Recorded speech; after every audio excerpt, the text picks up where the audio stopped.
So in the last lecture I have told you about the variable reluctance stepper motor.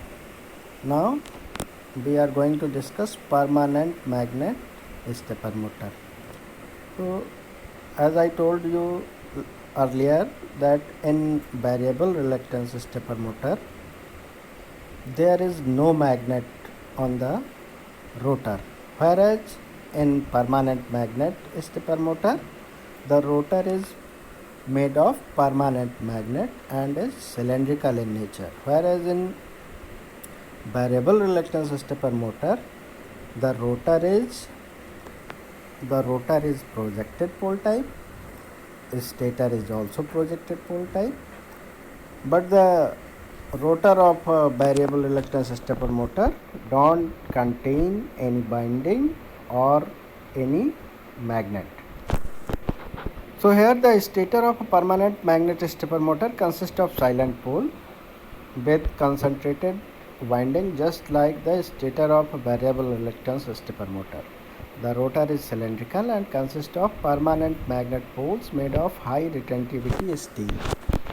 तो आपको ये पता होना चाहिए हाई रिटेंटिविटी स्टील का क्या मतलब है। हाई रिटेंटिविटी क्या होती है, तो आप अगर याद करें हिस्टेरिसिस कर्व, तो किसी भी मैग्नेट मटेरियल की प्रॉपर्टी के लिए क्या उसकी प्रॉपर्टीज़ हैं उनको डिस्कस करने के लिए अगर कोई कर्व है तो उस कर्व को क्या बोलते हैं, हिस्टेरिसिस कर्व। हिस्टेरिसिस कर्व किसके किसके बीच में प्लॉट किया जाता है, वो हिस्टेरिसिस कर्व जो होता है वो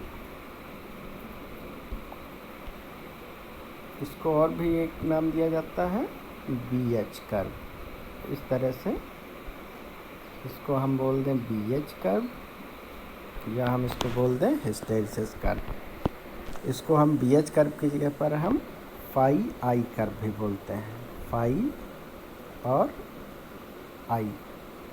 तो x एक्सिस पर I होगा तो y एक्सिस पर फाई होगा, x एक्सिस पर h होगा तो y एक्सिस पर B होगा।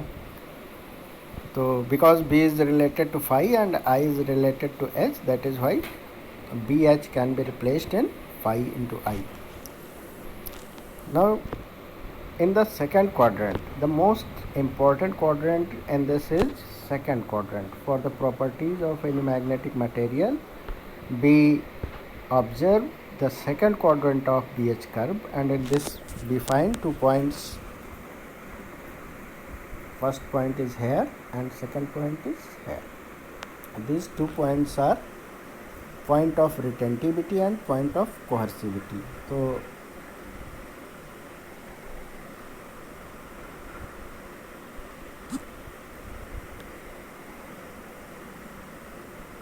पॉइंट ऑफ रिटेंटिविटी और पॉइंट ऑफ कोहर्सिविटी।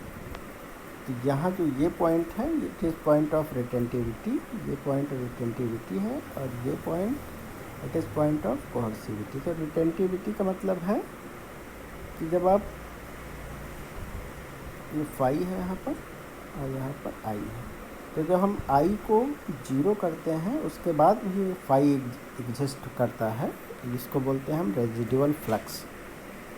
तो रेजिडुअल फ्लक्स जितना ज़्यादा होगा यानी कि सिस्टम में मटेरियल की रिटेंटिविटी उतनी हायर होगी। इसी तरह अगर हम नेगेटिव करंट फ्लो कराना शुरू कर दें in place of positive current, तो फिर क्या होगा कि डीमैग्नेटाइजिंग इफेक्ट आ जाएगा। और जब डीमैग्नेटाइजिंग इफेक्ट आएगा तो एक पॉइंट ऐसा आता है जहाँ पर टोटली डीमैग्नेटाइज हो जाता है और फ्लक्स जो है सिस्टम का 0 हो जाता है, मटेरियल में फ्लक्स जो है 0 हो जाता है। और इसलिए ये जो पॉइंट है इस पॉइंट को हम बोलते हैं पॉइंट ऑफ कोहर्सिविटी। तो किसी भी परमानेंट मैग्नेट का point of retentivity and point of coercivity should be high. Now we will discuss the working principle of permanent magnet stepper motor. For illustrating the working principle of PMSM, an elementary 2-pole 4x2 pole stepping motor shown in figure. तो आप यहाँ पर देखें तो यहाँ पर stator पर 4 पोल हैं, रोटर पर 2 पोल हैं। Rotor is of cylindrical type and stator is of permanent magnet type.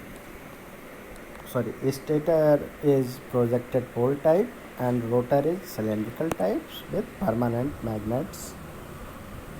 अब यहाँ पर देखें इस फेज को हमने एक्साइट किया हुआ है, तो एक्साइट किया हुआ है तो राइट हैंड थंब रूल से अगर इस पोल पर देखें तो यहाँ पर थंब की जो पोजीशन होगी वो डाउनवर्ड होगी, यानी कि ये कौन सा पोल बनेगा, एन पोल बनेगा। इसी तरह से जो नीचे पोल है ये एस पोल बन जाएगा और फिर रोटर का अलाइनमेंट हो जाएगा स्टेटर पोल से, यानी कि एन को एस अट्रैक्ट कर लेगा और एन को एस अट्रैक्ट करेगा और इसमें मैग्नेटिक लॉकिंग रहेगी। उसके बाद जब हम एक्साइटेशन चेंज करते हैं और excitation is just like this, तो रोटर जो है 90 डिग्री यहाँ से मूव करके और यहाँ पर आके अलाइन हो जाता है इस पोल से। अब फर्दर हम क्या करते हैं, तो फिगर ए को आप देखिए और यहाँ पर फिगर सी को देखिए। तो अगर आप ये दोनों फिगर देखते हैं तो इनमें क्या किया गया है, we have changed only the direction of current in this coil. So when the direction of current is changed in this coil, then the magnet N becomes S and magnet S becomes N.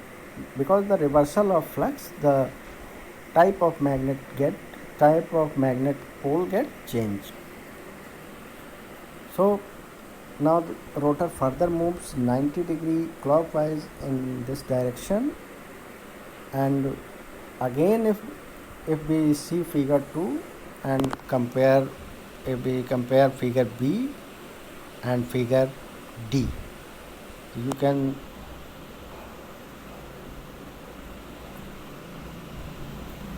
यहाँ पर आप देख सकते हैं we have changed only the direction. So again when we change the direction, the S pole becomes N and the N pole becomes S, and rotor further moves 90 degree clockwise. So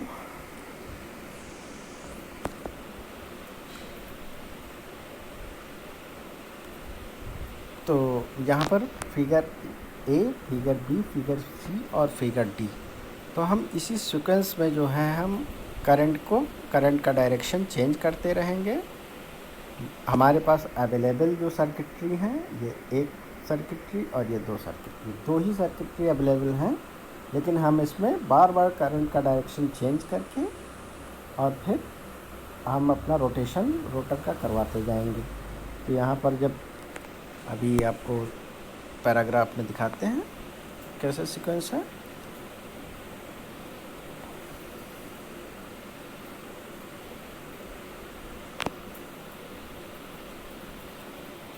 तो in figure 4A, तो जो first figure था उसमें coil AA dash connected in series constitute phase A winding, when this winding is excited with current IA as shown in the stator poles attract the rotor permanent pole so that the magnetic axis coincide. Let the exciting phase A winding in figure 4A be denoted by plus A. तो हमने जो ये construction है with the direction of current, we will call it plus A, and if we will call it plus B, then figure C becomes minus A and figure D becomes minus B. So we have the sequence of plus A plus B minus A minus B plus A plus B minus A minus B. So in this way the rotor moves 90 degree in clockwise direction, and you can see here the sequence is plus A plus B minus A minus B plus A. Again, as I have told you in the variable reluctance stepper motor, if we want to change the direction of this motor, we will follow the reverse sequence of the switching. So for the clockwise direction of movement, we will select plus A plus B minus A minus B plus A, and for the anti-clockwise direction of rotation, we will select plus A minus B minus A plus B plus A. If both the phase bindings are excited in the sequence plus A together with plus B, then the resultant stator phase is along the interpolar axis. This is the important point. If we select plus A and plus B together, you can imagine what will happen if we select plus A and plus B together. The rotor therefore moves a step of 95 degree clockwise direction. So initially it was moving through 90 degree steps, but if we select plus A and plus B together, it is moving 45 degree clockwise direction. And in this figure, if both the phases are excited, then the resultant magnetic axis is this, and the rotor alignment is in this direction. तो पहले जो rotor का movement था वो यहाँ से यहाँ तक था, अब रोटर का मूवमेंट सिर्फ 45 डिग्री होगा, अब 90 डिग्री नहीं होगा। तो इसके लिए हमें कौन सा सीक्वेंस फॉलो करना पड़ेगा? तो सीक्वेंस आप देख सकते हैं, हमने पहले ए को एक्साइट किया, फिर ए और बी दोनों को एक्साइट कर दिया, फिर बी को एक्साइट किया प्लस बी को एक्साइट किया, और एक डायरेक्शन हमने करंट की चेंज कर दी।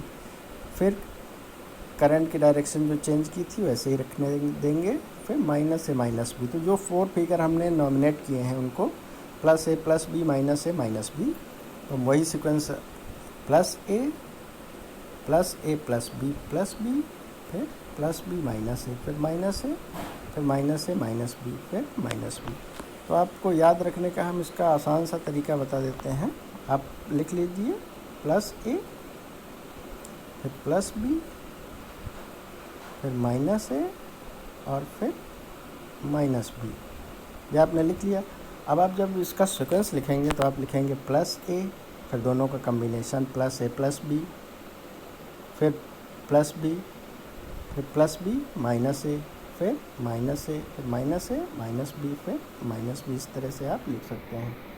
और एक चीज़ तो आप जान ही गए होंगे कि for clockwise direction if we follow this sequence, then for anti clockwise direction we will follow this sequence from right to left.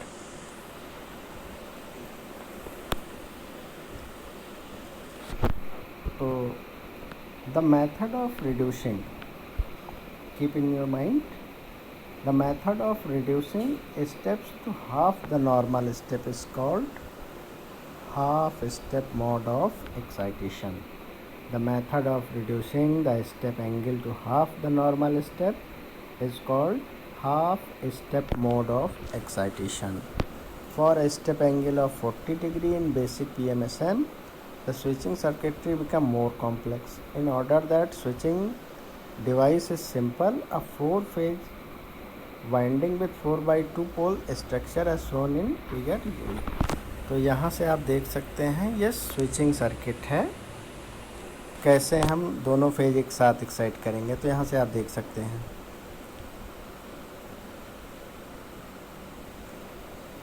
Plus ए हम जब करेंगे, यानी कि इसको हम क्लोज़ कर देंगे तो फेज़ ए हमारा एक्साइट हो जाएगा, क्योंकि यहाँ से हमने ये न्यूट्रल पॉइंट को यहाँ से बैटरीज कनेक्ट कर रखा है, तो ये क्लोज पाथ हो जाएगा, फेज़ ए एक्साइटेड हो जाएगा। फिर क्या करेंगे हम ए और बी, ए को भी क्लोज़ कर देंगे और बी को क्लोज़ कर देंगे, तो ये भी एक्साइटेड है और ये भी एक्साइटेड हो जाएगा। तब फिर यहाँ पर रोटर की पोजीशन होगी। फिर हम सिर्फ इस बाइंडिंग को एक्साइट करेंगे बी को क्लोज़ करके। इसी तरह से हम इस सर्किट से हम स्विचिंग अपनी कर सकते हैं, जो हमारी रिक्वायर्ड है, किस फेज को हमें ऑन करना है और किस फेज को हमें ऑफ रखना है। When bindings are switched on the sequence A A B B B C C, तो ये क्लॉकवाइज मूवमेंट मिलेगा। और अगर A A D D D C C B इस तरह से हम रखेंगे तो ये एंटी क्लॉकवाइज मूवमेंट मिलेगा। तो ये हमारी स्विचिंग सर्किटरी है जिसको हम यूज़ कर सकते हैं। तो ये बहुत आसान सा है, इसमें कॉम्प्लिकेटेड कुछ भी नहीं है। कहीं भी कोई भी इसमें दिक्कत आती है तो आप लोग तुरंत इसमें हमें कमेंट करिएगा जो वीडियो पोस्ट करेंगे। और कोई भी बात नहीं आती है तो कोई भी कमेंट आता है आपका, कोई प्रॉब्लम आती है तो हम जो नेक्स्ट वीडियो पोस्ट करेंगे उसमें हम आपको डिस्कस कर लेंगे। Okay, thank you.